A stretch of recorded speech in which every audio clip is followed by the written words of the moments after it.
Hey. Thank you for tuning in to Love Them Normans podcast, your newest obsession. I'm your host, Kendi Norman, and I'm here with my husband and our other host, D. Norman.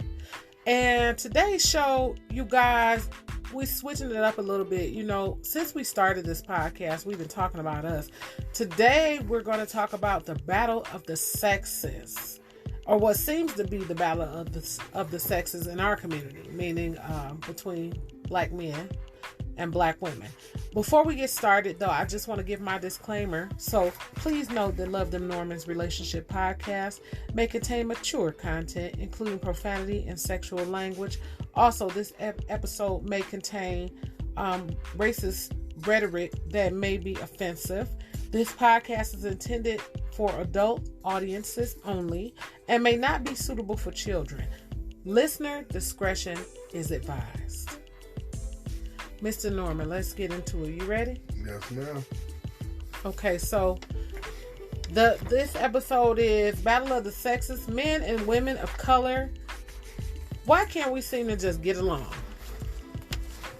So this seems to be a thing in our community, and I'm not saying that other communities, men and women and other ethnicities, other cultures don't have issues and don't have problems, but it seems to be a thing in our community and our race, whereas the men and the women seem to be almost divided, especially with the onset in the last few years of social media. We're able to see so much more now. We just want to discuss today and go over some things that are happening and where we think it comes from, where we think it stems from. So, Mr. Norman, on this subject, as far as the battle of the sexes, what's your take on it nowadays as far as men and women go? Does it seem to be some type of divide almost where it seems like they're almost angry at each other, or is it something that's few and far in between or sparse?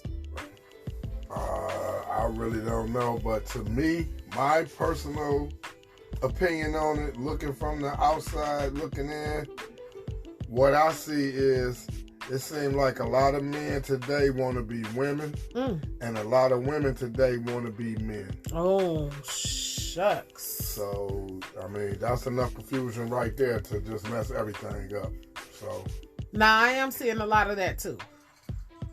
And I am seeing it whereas a lot of people are not staying in their lane as far as, like you say, women want to be men and men want to be women. And that's no offense to the LGBTQ community. I think it's more of a mindset and attitude. Like, what I mean from my perspective, like, you see a lot more men arguing with women. Like on Facebook, like going back and forth and those types of things. Whereas when I came up, or when you came up, it was a different time. It was a different era. Men didn't do that. Yeah, men didn't really gossip or argue with girls. They didn't do that. And now that's the thing, though. And the ones that you found that did do that, or you found out or learned that they did it, most of the time behind closed doors with limited ears, we would call them somewhat of a woman. Uh-huh. And that's just being honest. I've done it. I've set up and said, shit, he talk like a girl. Yeah. He sound like a girl or a chick or acting like a woman. You know what I'm saying? And that ain't right. And I think we all have in our communities. And if not, we heard our mothers and grandmothers or your uncles or your uncles don't act like no girl or stop behaving like a girl. Especially if you had manly uncles. You heard that type of thing all the time. Mm-hmm. So it seems like we're always at odds, because I know, I mean, as far as black men and women now, and I don't mean everybody, like, I don't want to generalize it or blanket the statement, because there's a lot of strong black love. It's a lot of good foundations. It's a lot of great relationships in our communities, you know what I mean, that go back and that have strongholds, but it's a lot of folly and a lot of fuckery as well.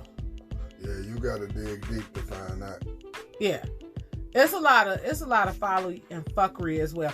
And we're going to get into the root of it. So I was online today and I was finishing up the notes for the podcast.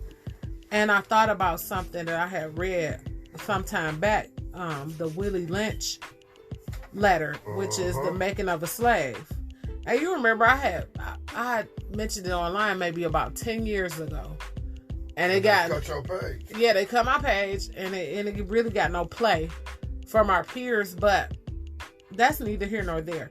I'm going to read an excerpt from it and let's see if it relates to our topic and what we're talking about today. So this is the sensitive language that I was talking about. And when I use the word Negro, that's not in the original document.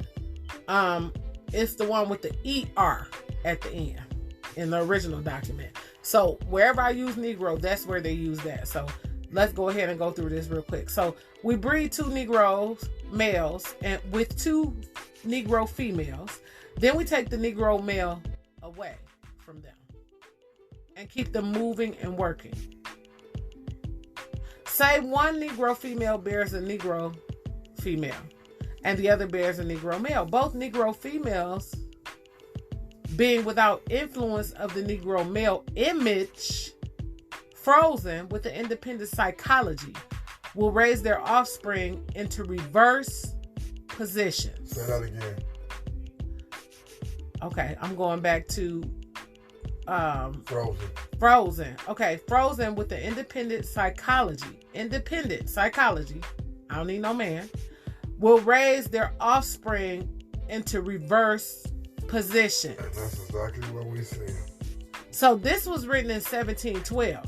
So, and then there's more. It goes on to say, the one with the female offspring will teach her to be like herself, independent and negotiable. It says, we negotiate with her, through her, by her, negotiates her at will. The one with the Negro male offspring, being frozen and having a subconscious fear for his life, will raise him to be mentally dependent and weak, but physically strong. In other words, body over mind. Supposed to be mind over body. Exactly. Now, in a few years, when these 2 offsprings become fertile for early production, we will mate and breed them and continue the cycle. That is good, sound, and a long-range comprehensive plan. By reversing the positions of the savages, we created an orbiting cycle that turns on its own axis forever, unless a phenomenon, that's how much faith they got in us, y'all. A phenomenon occur and reshifts positions of the male and female savages. That's from Willie Lynch's infamous letter, which is said to be a hoax. Now, some historians that have researched it are now claiming that it's a hoax after all the outrage and backlash. But the whole thing about it is, psychologically, that's just what has happened. So how could it be a hoax? But it's an actual book too, ain't it? Or it's a letter. It's a letter. Right, and it's been seen by human eyes, right? Yeah, but they're saying it's a hoax. How could it be a hoax? I'm saying the psychology. No, I know what you're saying. The psychology of it, though, it couldn't be. Right. Because it's it actually perfectly. Exactly. How could it be a hoax and it's working? Exactly. It's still working. These many years later, it's still working. So how could it be a hoax? Because it says unless a phenomenon occurred, it reshifts positions of the male and female savages. But they saying it's a hoax because they don't want to be responsible. Yeah. They don't want to be responsible. But that's not like saying I flattened your tire or something like that and I apologize. That's saying I damn near took your life from you, degraded you, your generations of family, kids, father, mother, grandmother, and so on, and I'm not going to apologize. Because you actually meant it when you said it. And we're going to act like it didn't happen, too. Yeah. Well, of course. That's the key to it. We got to act like it didn't happen. So if it comes up, we have to deny it. No, you can't deny it because some of our human eyes, which is my eyes is one, as well as my wife, has actually read the letter. Yeah. So how could it be a host? Well, it couldn't be, I don't think. And the idealism of it, like you say, is still very prevalent and alive today, right now. Right now. So it's going full steam right now today. So yeah, it's going crazy. It took a minute for it to build up, but it's going full steam right now. Yeah. And part of that is identified in the way that in our race that men and women describe one another. It's like some men and women, it's like it's no positivity in that description. Like you don't see anything good in it. So we can go over some ways that black women negatively describe black men. And I'm going to read that. I'm going to start off with that. Yeah, go ahead. Ways black women negatively describe black men. Low down and dirty. Unreliable. Sneaky. Deadbeat. A hoe. A bitch ass Negro. Untrustworthy. Unemotional. Neglectful. Mama's boy. Not committed. Okay, let's talk about that because those are some hot words that are used in many conversations. Like you could be at work at the water cooler, you will hear chicks talking. You could be at the cell phone store. You could be at the restaurant picking up your food. You know what I mean? And you'll hear people discussing this and talking about this as far as women or mentioning it. And in some aspect, like it's two sides to every coin. So you have to look at why do most of them feel this way? Is it because of the experiences that they're having? Because let's go through a couple of these words. Unreliable. Now, are we talking about something that has actually happened to them, or something that they may have, like in that relationship, or something they may have experienced in the past? Could be.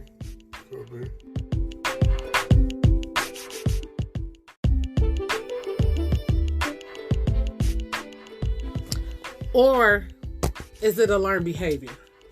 Is it something that they heard their grandmama say or saw their mother experience when it comes to black men being unreliable? That's what we're looking at. So my take on it is basically that for some people it's one of those things, but for some people it may be all three of those things. It may be from their own experiences that they may feel that they're unreliable. It may be from watching their mother go through or hear their grandmother talk about it. It could be any of those things. Another one is deadbeat. And we hear that a lot, and I want to touch on that one.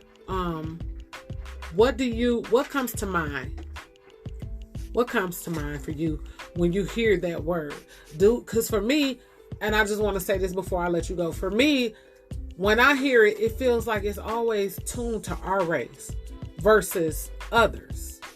Like, you don't hear no Asian lady like, he a deadbeat, like in a nail shop, stereotype. But that's what it is. Well, you got enough of these guys out here that are actually deadbeats that give it a conversation piece. But a lot of us not deadbeats, but I mean, it's the person. I mean, you just got a guy out here running the streets, doing what he's doing, and not taking care of his kids. He's a deadbeat. In most people's eyes, regardless of what color he is, he's a deadbeat. Absolutely. I totally agree with that. But I also feel that it's being projected that it's more of you all than it actually is. Yeah. That's what I feel like. That's just like how they use the word minority. That's the way life works, though. Yeah. The negative gonna always outsell the positive. Right, for sure. I like how you said that, outsell. I don't care what genre, what job, what situation, what experience in life. Us being humans, 90% to 80% of us will take negativity over positivity. The bullshit. So, like on TV shows. With TV shows. That's the biggest difference. Yeah. That's the biggest difference. You're right about that. I like that. I just feel it's projected more, like you say. And I feel like it's like when they say we're the minority, it's like, okay, a Caucasian, people from Europe, Caucasian people are this group, this big, but all the rest of us are people of color. Everybody, like Eskimos, Asians, Mexicans, African Americans, Africans, like Haitians, like all those people are people of color. Our black women do use the term the most. Yeah. But that digs into how many of these guys actually grew up under a man to understand and know what that looks like. It's a difference in being a man and being a male in life. It's a very big difference. Say that. You're right. So the confusion comes there, but that's not what people talk about. If you don't do it right, then you have a problem. A mental problem and all that. If you do it right, you ain't shit. You ain't better than nobody else. So who do you think you are? It's a win. It's a lose-lose situation to the world. But when you do the right thing and you're a man, it's always going to be a win-win situation Always for a you. win. So Always a win. I like that. I like how you touched on that. I like that. Okay, what about deadbeat mothers though? Like, they exist. They out here. You feel me? But think about this now. I'm glad you said that. In this day and age and time, you will actually hear a man or a woman say that about a woman. But there was a time when a woman was in that position as a deadbeat, but you never heard nobody whisper that shit or say it to her. And if they did, they said it alone in a room, a 2-3 people conversation. They never said it. It's never been a problem with them saying it about a man, especially a black man. But a woman, nah, that shit was taboo. But now, yeah. They're out here. They out here. Okay. They out here. Okay. They out here. What about not committed? That unwillingness or unableness to commit. I don't feel like... First of all, you got to get a good age to commit. Right. Because being a young man in your teens, your 20s, early 30s, it's a lot of shit you're trying to do. And for the average man, it's an impossible situation for you to try to juggle your life, try to get yourself together, and then call yourself trying to be in love with somebody and committed. But every day you wake up, you're supposed to learn something new and different in life. Now, if you're doing that for the first 30 motherfucking years of your life, how is you really seeing you being with somebody like that until you know who you are? What it is you really want. You see 1,000 women. There's no way you can love one woman when you look at 20 women a day and think all of them beautiful and you would like to do this and do that. There's no way. It's a whole different train of thought. It is, and that's crazy because that you say that, because they say that men mature slower than women. Yeah. But think about all the things that you just said. At 19, I was committed to something. Yeah, you were. But you understand what I'm saying? How rare is that? So how many young ladies, how many grown women do you know that? I mean, I don't know. I don't be in folks' business. I don't. I don't know who doing what. You ain't got to be in that business. I know what shows on media and what goes on around me. In real life. Yeah. That's one of a million or whatever. I be minding what pays me. I am different though. I ain't from here. Certain stuff don't go for everybody. Yeah. And that's just a part of being a human for you to understand and still be able to function. Yeah, no, sure. But you said men. It was a generalized statement. Right. You said in their teens, their 20s. You just said it don't go for everybody, but that's a generalized statement. Teens, 20s, and 30s. And but it can go for women too. It can go for women too. It definitely go. Not can. They definitely go for a woman too. A human, period. Okay, clarification. But the main important thing is before you can commit to somebody else, you have to be able to commit to yourself. And a lot of us couldn't do that at that young age. And I think that's too because I just had different experiences in life. Like, we all have different experiences, but I'm saying as far as being able to be by myself and be secluded and just fuck with me. Like, I've been like that for a long time. Yeah. Since I was a teenager, like 13, 14 years old. I hang out and I, be in the neighborhood and all that for a minute, but I disappear and go off and be by myself. I'm perfectly comfortable with being alone and getting to know myself. Just in life. Yes. Sometimes you need that. You can't be in the hustle and bustle every day, all day. That should drive you insane for real. You don't even know it. But it'll drive you insane. So instead of all the negative adjectives, descriptive words that we use, that we use for, as an example, it's also a flip side. Like I say, it's two sides to every coin. Right. So instead, they could be some of these things. You want to go over that list? Disadvantaged. Mm-hmm. Stereotyped. Mm-hmm. Multiple barriers. Facing multiple barriers. I didn't put that. Sorry. Seen as unequal. Mm-hmm. Experience some type of prejudice. Mm-hmm. It could be legal issues. Mm-hmm. Social pressure. Limited resources. And a history of pain. All of these things, being disadvantaged and not having a leg up from Jump Street. Like they say, from the time we're born, like it's a fight. It's a fight uphill. But what you learned all your life, being black is totally different from being anything else on earth. But it's lit. And we was built for it. Whether we believe it or not, whether it's the truth or not, this is what we've been told all our life. God wouldn't give us no problem or situation that we couldn't handle. We handle right? everything. From the worst. We handle everything. From the dirt worst. We are the shit. We are the roses that grew from the concrete. We did blossom off the curb. Shit, and some of us are still blooming. Black skin mean a lot. Yes. A lot of y'all don't know it, but this black skin mean a lot. Yes. We ain't even about to get into that. Yeah. That's another episode. Yeah, that's a whole nother thing, yeah. Okay, so they are, you all are disadvantaged. Stereotype, definitely. All you gotta do is look at music, media, movies, any of that, you will see that. It's the same row. On the list. Shit. Disadvantage, not having that proper figure in their life, letting on in their house at a young age. Multiple barriers. You got 2 or 3, 4, maybe 5 of these situations going on at once time. As a young man. Who in their mind built for that? Not you. There's no way you built for that. Right, but you are. Seen as unequal. That's an everyday struggle. That's getting up, going outside. Just wake up and look around. That's an everyday struggle. Experience of prejudice. If you a young black man in America, in any one of these states in America, between the ages of 90 shit till 5, you didn't experience some prejudice, trust me. Wow. And some of y'all might not even know it, thought it was something else, but it was definitely prejudice.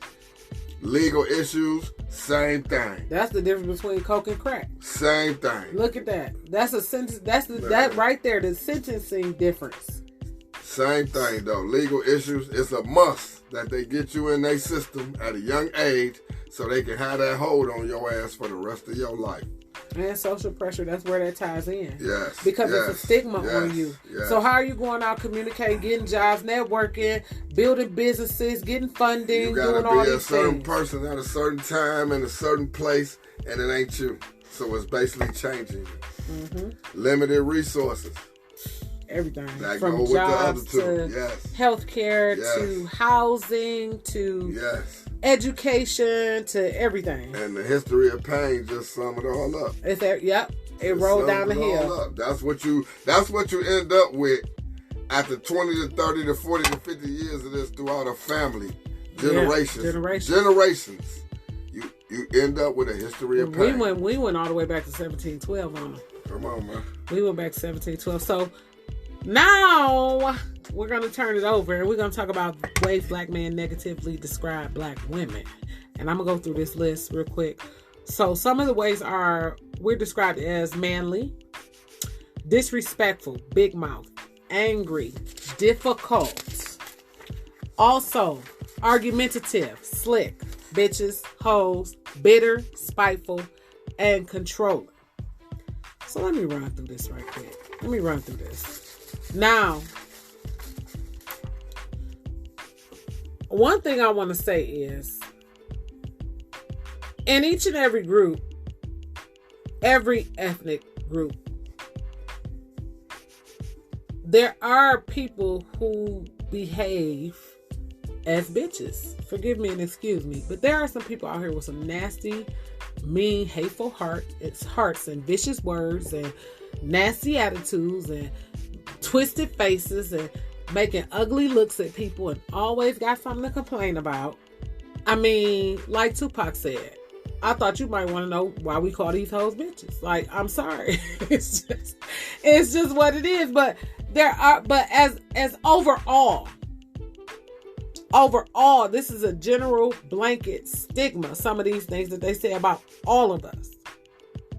And as far as the being masculine part, I think that comes from hearing people say, you don't need no man. That nigga ain't shit. He did X, Y, Z. Oh, he got 2 kids. Or it may have been what you seen your daddy do. Or what you seen your granddaddy do. Or your uncles do. That give you that independence, that spirit like, shit, I'm going to have to pull my pants up. Or somebody got a man around, they don't pay for shit. Don't do nothing. You think you the man. What's the quickest way for you to get our trust and get all our loyalty? Is to show us something true, to make us at least think it's true anyway. So if you showing me this every day, I'm growing and learning. You showing me this every day. When I get old enough to get in those situations, I'm going to repeat that cycle. Absolutely. Because in my mind, that's what I'm supposed to do. Absolutely. But you're not. Absolutely. But you're not. Disrespectful. Disrespectful. I have seen the women in my family, like, no lie, both sides. They are so strong-willed. Like, I've heard them say some shit. Shit, I've said some shit in my past. Like, ooh. When they say, life and death are in the power of the tongue, that's what they mean. So I can relate to that, but I think it's a learning process. Like my husband was speaking about men and how they should wait maybe a little while to settle down because you're balancing everything and you're young.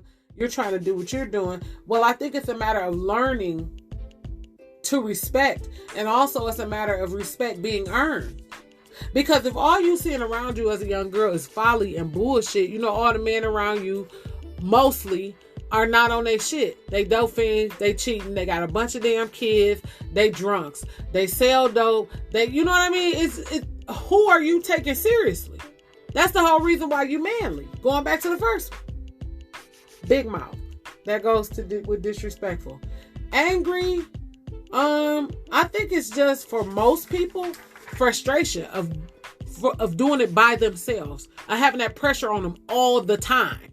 So I think that's mostly what it is. But it's a lot of people, like I said, that just walk around here mean. It's a lot of, like Grandma Rose would say, people with black hearts and black tongues. But it's supposed to be people like that. Of course, because it's good. Everybody's just not supposed to be like that. Well, it's every person and everything in life is a yin and yang. Yeah. Yin and yang. Yeah. And an example. For sure. You can't go through life hee ha ha not paying attention to stuff because you ain't learning nothing. Well, you're supposed to learn. That's the whole thing about it. But okay, back to our list. So bitches and hoes. We did that. Those go all together. Bitches and hoes. I'm just skipping through like you did on your list, Billy, to get through it. Because I want to get to the good part, which is TV shows and the male and female counterparts and role models. Because I want to talk about Florida and James. Anyway. Bitch and hoe. Now this trips me out because for the most part, black women are over-sexualized. I don't mean they do it themselves. I mean they're over-sexualized. Like we get catcalled, like, oh, you thick as hell, or oh, look at you, you fine. When I met you, hey baby, can I talk to you? This and that and other. We're over-sexualized. You want us to look sexy, you want us to be sexy. We have our own confidence. We exude our sexuality, and then y'all be like, oh bitch, oh ho, not you, because that don't happen here. period. But it happens outside. And there's some people that use it as a regular, not as offensive, like a regular term. And then it's like they go hand in hand. They go hand in hand. Like I've seen guys in high school try to talk to a girl, oh, you so fine, this and that and other. And then she don't want to talk to, oh, bitch, this and that and other. Like, what? How did that go from that to 0 to 100, like Drake say, real quick? It's the same thing like a white person calling us a nigga and we call us nigga all day, every day. Yeah. Same thing. Yeah, and to a degree. And again, those brains and minds get to pick and choose when they want to react to that shit. For sure. Because you got women out here, they hold a conversation, bitch, please, bitch. All day. But the motherfucker next door call you a bitch and you ready to pull a whole fucking gun out and shoot them in their face and head. But it's crazy because as times change, the things we call each other change, but then it seems like we get worse. Like, okay, for example, in the 50s, it was brother. You could barely get a woman to cuss in the 50s. Yeah, but I'm talking about as far as what wash all my fault with soap if she cussed by mistake and said damn. I'm saying, no, all my people cuss. Every last one of them. All the women. But what I'm saying is, as far as what we called each other, when we greet each other. Oh, yeah. Oh, what's up, doctor? What's up, brother? Hey, so, sister. Yeah. Hey, sister. How you doing, queen? What's up, king? You know, all those things that we talk like that and we dress like that and we move like that and we walk like that and we succeeded like that and we created businesses like that and we went to work like that. And now it's what's up, slime? What's up, bitch? What's up, hoe? What's up, nigga? What's up? And everybody's behaving as such. Everybody's taking on the role that they're calling each other. And that's crazy because it goes back to after the 60s. Once heroin and all that shit hit, everything went to hell in a handbasket. Especially the black family. So, as far as spiteful. She could be spiteful. She a fucking woman. I feel like that's anybody. I feel like men can be spiteful. I've had men do spiteful ass girl shit, like behind your back, undercover shit to me. You understand what I'm saying? I feel like that's a human trait. And I feel like at the same time, with male or female, why would you call that person spiteful? What occurred before that? See, that's my thing. Because people quick to call you crazy, but they never be like, oh, I attacked him or I busted his window or I did this or first. They just be like, oh my God, he went crazy. Like they don't know what happened. So you know what I'm saying? That's what I feel like that's any human is capable of that. But there are spiteful women. I have seen it. I have seen women be vindictive and mean and nasty for no reason and do underhanded shit. Yeah, but it's they have a reason. You're right. You're right. It might not be worth it to me or you. You're right. Or whoever sitting next to them, but they have a reason. You're right. They have Absolutely a reason. Right. The human mind don't even work like that. They have a reason. But that don't mean it's logical. At all. That's what I'm trying to say. No, it don't, and it don't even mean that it really have to make sense. But in their head, they have a reason. Man, listen. One time, I know of somebody who they thought their man was cheating. And his friend's car was in the driveway. And they wasn't nobody home. But she thought they weren't answering the door. But it was nobody home. They was out. They just left his car.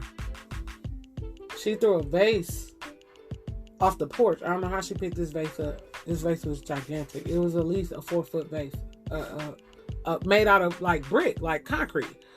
She threw it through the friend's windshield of his car. I know y'all like, what he had to do with that? Nothing.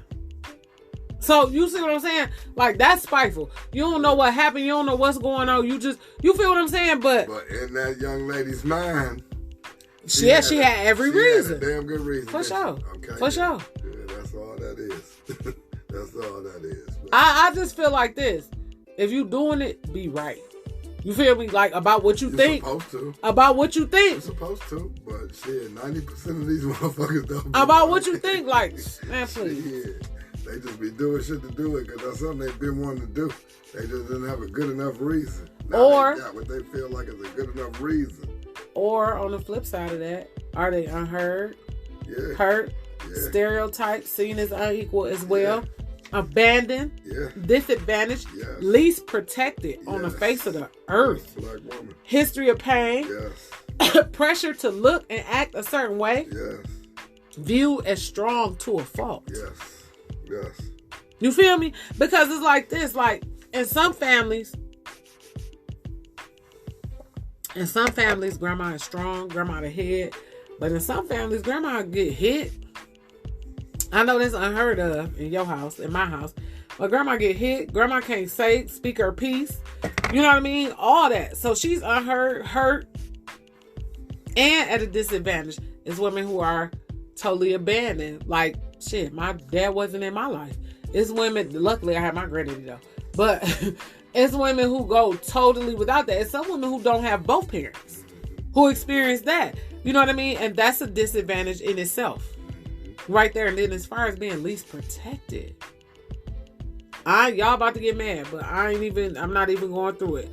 But the whole R. Kelly documentary, dog, part 3, and the stuff that occurred, like, and what went on for years, everybody has their own opinion of it. Only opinion I have is this. According to psychology, and I got to end psychology.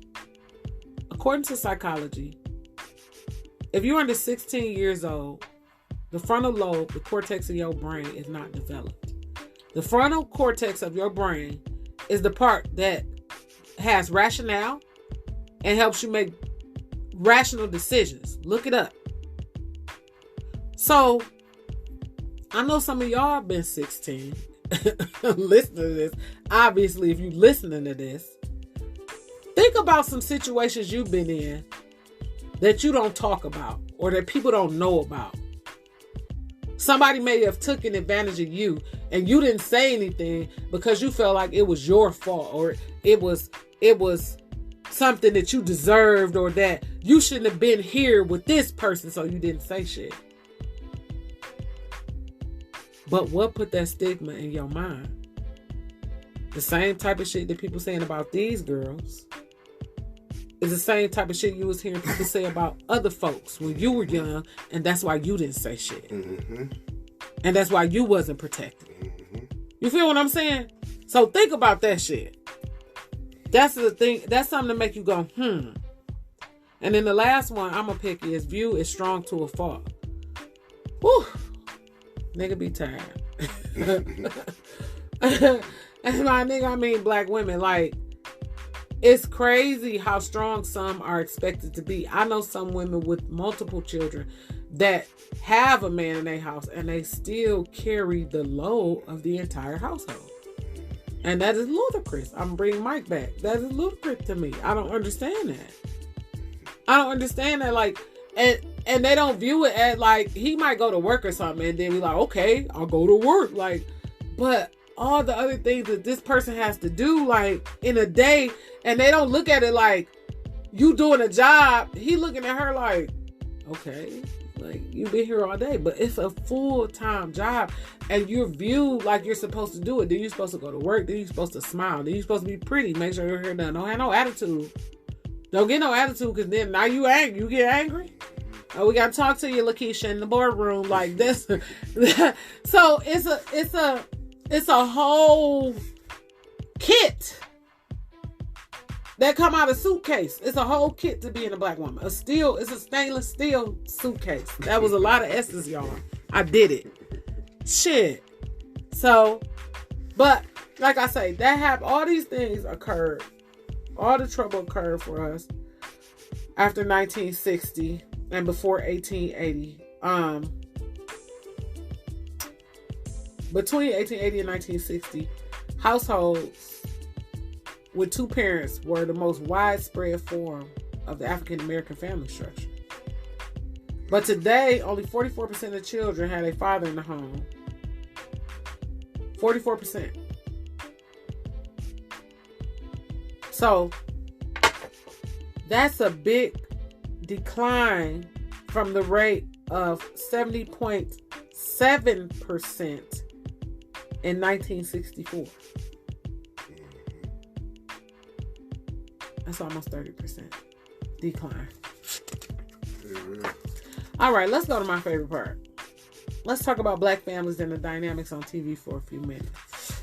And we want to talk about the dynamic between the male and the female, the main characters. Can we please start with Good Times? Do you want to go first?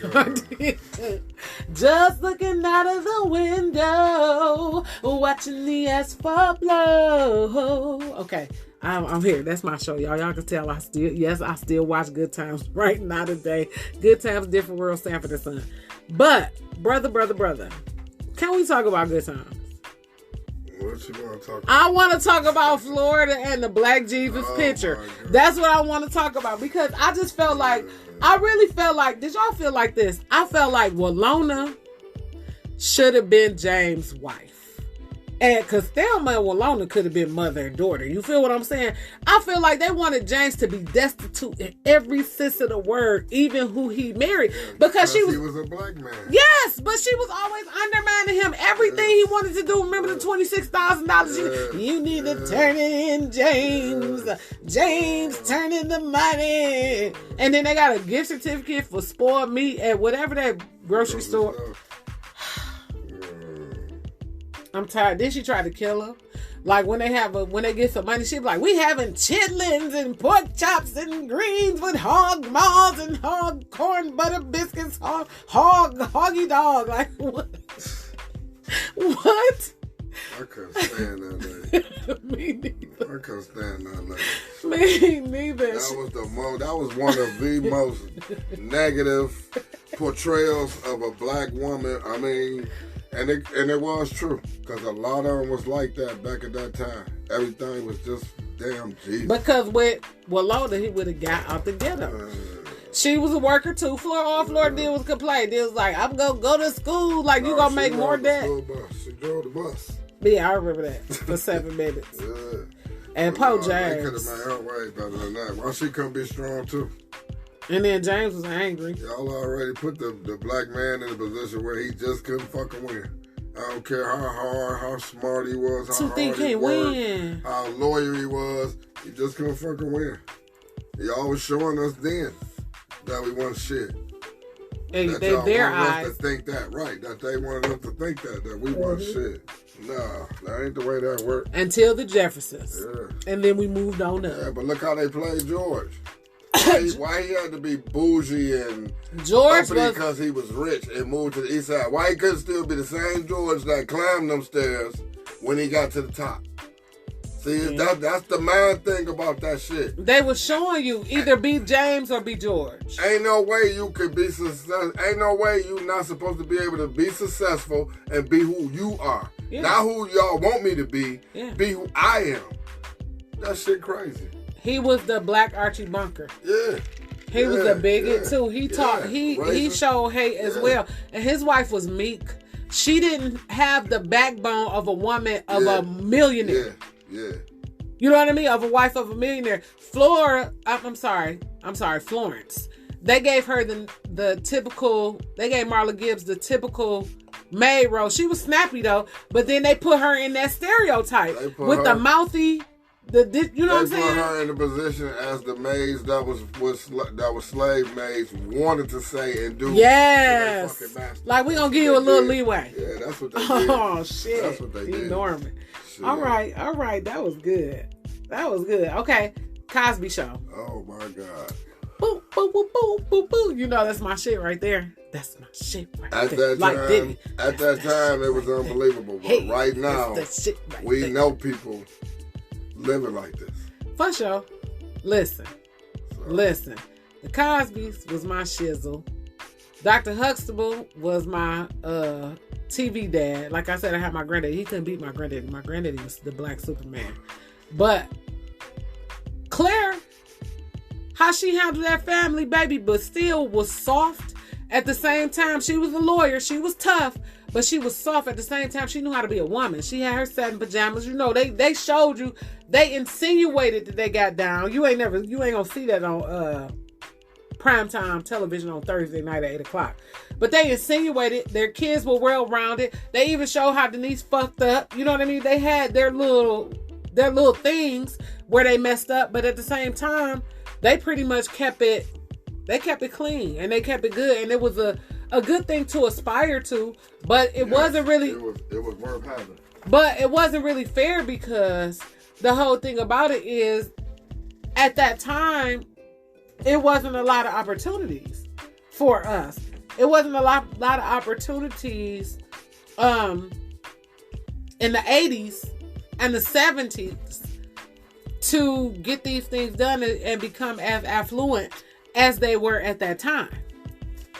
Whereas in the 90s and after that, it became more opportunities for us to grow. And we saw more examples of that once we was coming out the 80s with A Different World, Cosby Show, and all those shows like that. So yeah, The Cosby Show, I got to put that up on my list. That's probably number 3 or 4 on my list.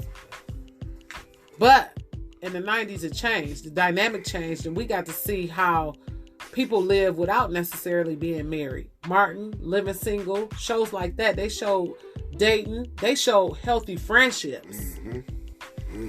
That was the most important thing in Martin, if you ask me. And Living Single. And Yeah. They had great friendships. Friendships and understanding. And they were all affluent. Everybody did something except Tommy. Wasn't a bunch of lazy ass black folks sitting around drinking Jesus and all that. Yeah, no, they was doing their thing, and they was showing you that was the road to what we see now. All the black actors, all the black athletes and musicians and shit like that. That was the lead to that shit, though, to show you that there is another side. Yeah, you got to put in a lot of work, and it's gonna be a lot of adversity on the way, because the shit's supposed to be hard. It ain't supposed to be easy. But it changed, though. After Martin and all that, it was reality TV, and that's when all the cooning started. All the stuff you were talking about. The hip-hop genre, today's aspect of hip-hop genre embody a spirit that promotes like self-hate through exploitation, misogyny, greed, degradation of who we are as black people. All those things. And when we look at it, though, it's a trip, because some of those songs were my favorite songs. Like, Wonder Why They Call You Bitch by Tupac, I know every word. What did I tell you earlier? Negativity gonna always outsell positivity. But no, hold on. Because with Pop, my thing is this. Wonder Why They Call You Bitch, it was a cautionary tale for me. That's what it was for me. Because in the locker room, all the homies do is laugh, high fives, because another nigga played your ass. It was said you was sleazy, even easy, sleeping around for what you need. See, it showed that you feel what I'm saying? It was a cautionary tale, like, young girl, don't be like that. Don't be like that. You feel what I'm saying? It's like Black Girl Lost. Nas just said it in a nicer way. Shit, not really. Yeah, no, Black Girl Lost was pretty clean. But Wonder Why They Call You Bitch, and then A Bitch Is a Bitch by Ice Cube, and then Bitches Ain't Shit by Snoop. What? But like Tupac expressed, and that's how I feel too. And like I said earlier, in every culture, in every way, male or female, it is bitches out here. It's men that move like bitches, that talk like girls, that argue with girls, that get in women things, that go behind women back and spread rumors, that have attitudes and roll their eyes and suck their teeth. It absolutely is. It is. It's women out here that's nasty, vindictive, hateful, mean, and just nasty all around. Vicious. And that's true. Like we said, it's two sides to everything. Like you said, it's good and it's bad. It's good and it's bad. But now, after that era and after all the things they had to say, it's kind of like, okay, that's the negative things you're saying about black women. But now this era is about empowerment. What they call it, quote unquote, empowerment. It started with Lil' Kim, and now it's Megan, Cardi, Lotto, Big Boss Vet, City Girls, all these people. You know, but is it empowerment? Because with Queen Latifah, MC Light, Lauryn Hill, Is Rhapsody? Is that empowerment? You feel what I'm saying? Mm-hmm. It depends on the spectrum that you're looking at it from. Right. It depends on the spectrum that you're looking at it from. And how does that empower you? Like, oh, my pussy this, do that, and that. Like, how is that empowering? And it may very well be. I'm just trying to gain an understanding. I'm not downing it. I'm just trying to gain an understanding as far as these younger girls. And is it because of that era that we were just talking about? That Tupac, that Ice Cube, Bitches a Bitch, Too Short, Luke, NWA. Is it that? A lot of them women just feel like it's their turn. They've been watching them men do that shit for so long and be on top and all that. The door has opened.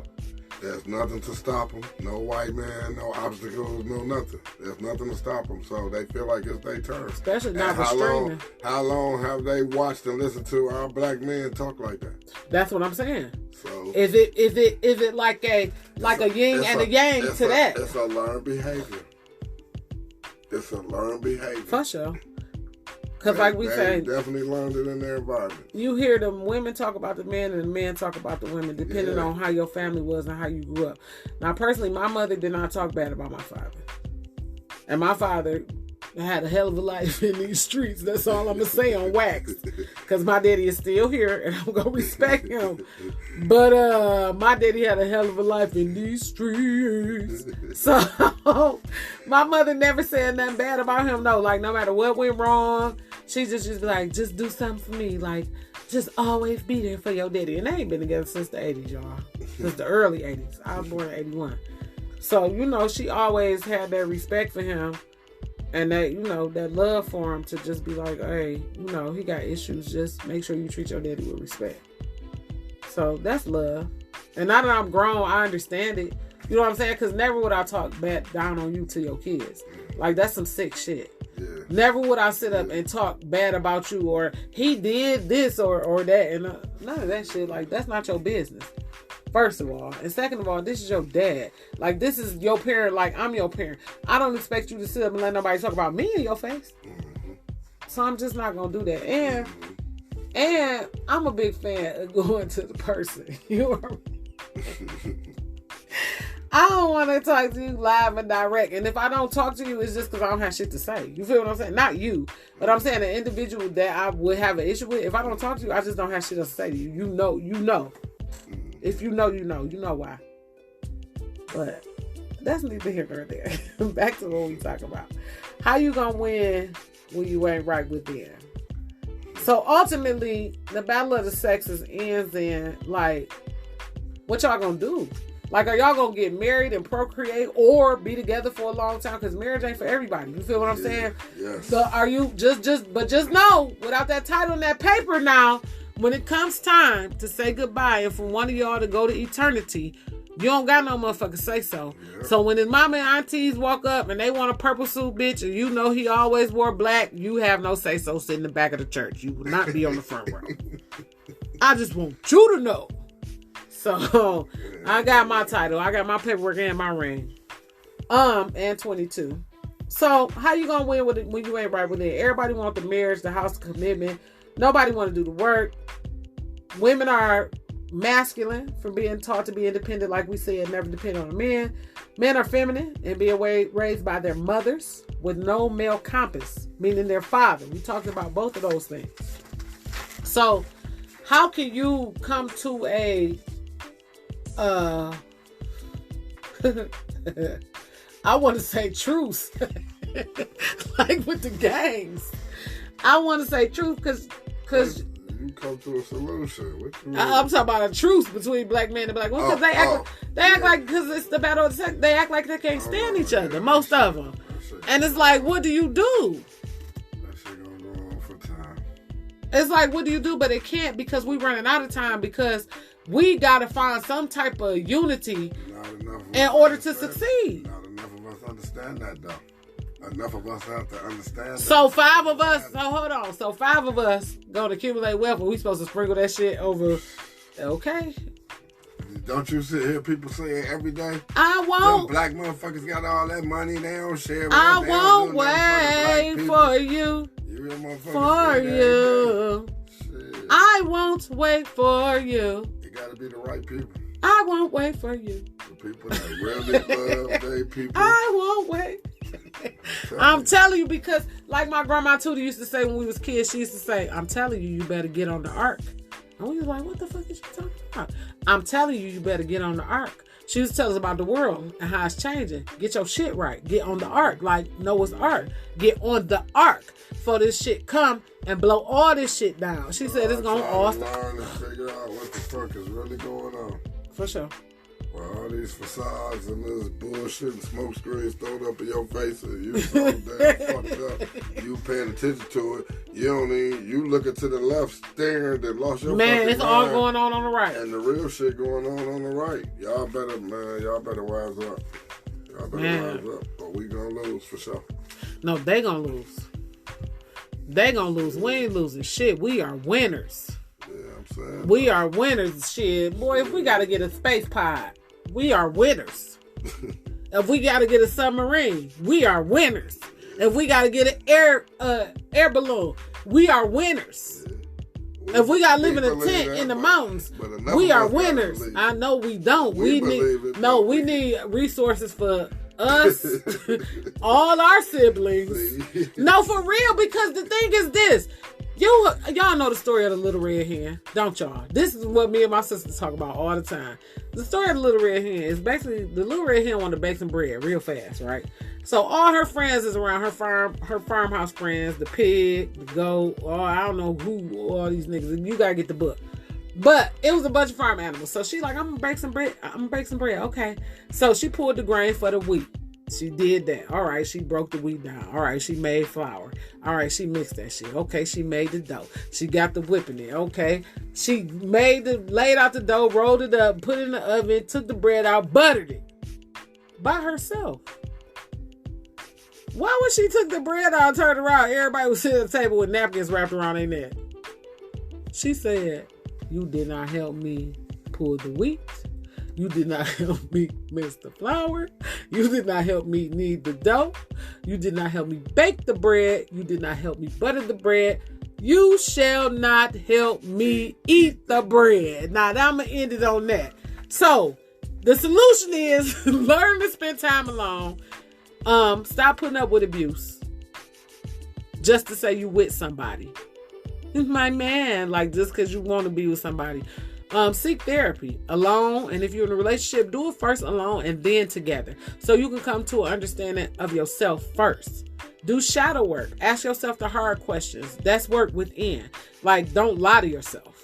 You lie to anybody else, which I don't recommend it, but don't lie to yourself. Meditation. Physical exercise releases endorphins and dopamines and all that stuff make you feel good. Try discovering your passions and what makes you happy. If you are experiencing emotional abuse, there's free 24/7 support. You text 741-741. For National Domestic Violence Hotline, text START to 88788. And for therapy, you can go to BetterHelp online, www.betterhelp.com. And they have phone, video, or live chat. Mr. Norma, any last words? 1 minute. I hope y'all get it. It's time to start paying attention, man. Well, I'm going to say black love is a beautiful thing. It's wonderful. It's not perfect, but nothing is. It could be your kind of perfect. It's work like with anything else, but I think it yields way more rewards than anything else. It's generational. It lasts for centuries to come. It's examples. I still talk about how my grandmother and great-grandmother and great-grandfather were. If that's all your kids see when they grow up, that's all they gonna know. They ain't gonna understand nothing different. Davion was in middle school when he told us he didn't know that everybody didn't have two parents. Mm-hmm. He was in middle school. Mm-hmm. That's a long time. It was like 8th grade. That's a long time to think that. So I'm not saying that he needs to think that. I'm saying that the example we set is the proper example, and they will learn and find out as they go. But this is our conclusion of the episodes of the Norman. Love them Normans. I want to say Thank you, and I'm grateful. This is our 3rd episode. Thank you for listening. I love you, Mr. Norman. I love you, Mrs. Norman. Thank you for the experience. You're welcome.